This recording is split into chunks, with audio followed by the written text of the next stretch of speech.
अभी मैं जिस जगह पर खड़ा हूँ वो है गिरनार की गोद में आया स्वयंभू भवनाथ महादेव का मंदिर।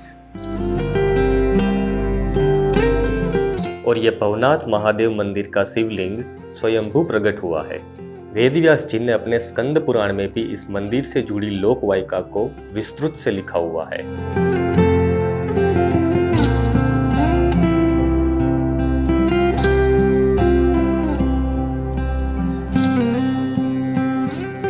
ऐसा कहा जाता है कि जब महादेव जी कैलाश पर्वत पर से पार्वती माता जी से रूठकर अंतर्ध्यान हो गए थे, उस समय माता जी ने महादेव को फिर से प्राप्त करने के लिए अथाक कोशिश की।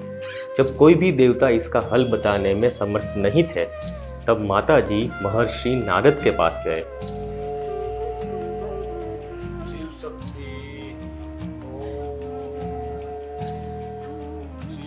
नारद जी के पास जाते ही नारद जी ने माता पार्वती को बताया कि महादेव जी अभी तक आपके पति थे, पर अब वे शिव तत्व बन चुके हैं और उनको प्राप्त करने के लिए तप और साधना के अलावा और कोई रास्ता नहीं है।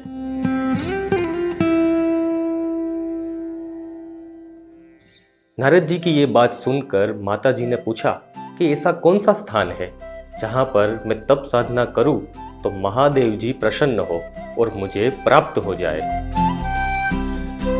उनके उत्तर में नारद जी ने बताया कि आप रेवताचल पर्वत, जो अभी गिरनार पर्वत के नाम से जाना जाता है, जो हिमालय का महापितामह यानी कि हिमालय से भी पुराना है, उस रेवताचल पर्वत पर जाओ और वहां पे तप साधना करोगे तो महादेव जी आपको अचूक कोई प्रमाण देंगे।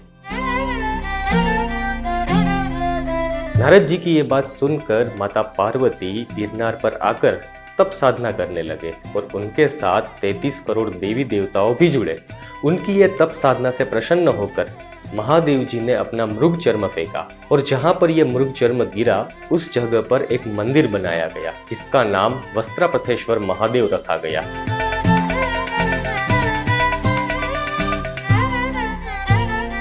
जब माता पार्वती और देवताओं को महादेव जी का प्रमाण मिला तो उन्होंने फिर से तप साधना की। उनकी यह तप साधना से महादेव जी प्रसन्न हुए और कहा कि अब द्वापर युग खत्म हो रहा है और कलयुग की शुरुआत हो रही है और इसीलिए अब मैं यहाँ पर लिंग स्वरूप में स्थिर होऊंगा और मेरी ज्योति को चिरंकाला लिंग के रूप में स्थिर रखूंगा और जो भी मेरे दर्शन करेगा उसकी इच्छा और मनोकामना पूर्ण होगी।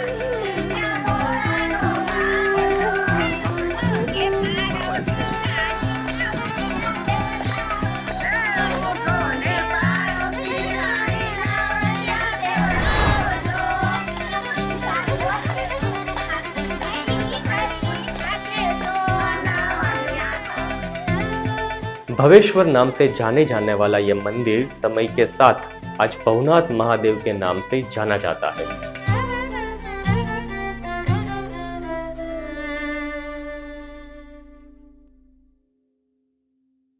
70 साल बाद इस श्रावण मास में ऐसा योग बना है कि जिसमें श्रावण मास में 5 सोमवार है और श्रावण मास की शुरुआत भी सोमवार से हो रही है और श्रावण मास की पूर्णाहुति भी सोमवार से हो रही है।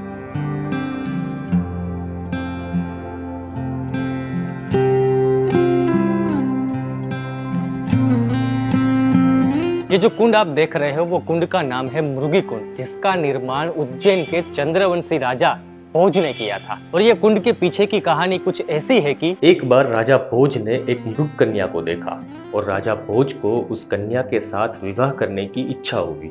राजा ने इस बात पर ऋषि मुनियों के साथ बातचीत की। तब ऋषि मुनियों ने कहा कि रेवताचल में जो सुवर्ण रेखा नाम की नदी बह रही है उस जगह पर जाओ और वो नदी के जल में मृग कन्या को स्नान करवाओ, क्योंकि वो नदी का जल बहुत ही पवित्र है, जिससे उस मृग कन्या का असली रूप वापिस मिलेगा। राजा भोज ने ऋषि मुनियों के साथ आकर इस सुवर्ण रेखा नदी के पास यज्ञ कार्य करवाया और मृग कन्या को सुवर्ण रेखा नदी में स्नान करवाया। स्नान करवाते ही मृग कन्या का मूल स्वरूप उसे वापिस प्राप्त हुआ और उसकी याद में जो कुंड बनवाया उस कुंड का नाम मृगी कुंड रखा गया। महाशिवरात्रि के दिन इस कुंड में हजारों नागा साधु स्नान करते हैं और ऐसा कहा जाता है कि महादेव जी खुद नागा साधु के रूप में आकर इस कुंड में स्नान करते हैं।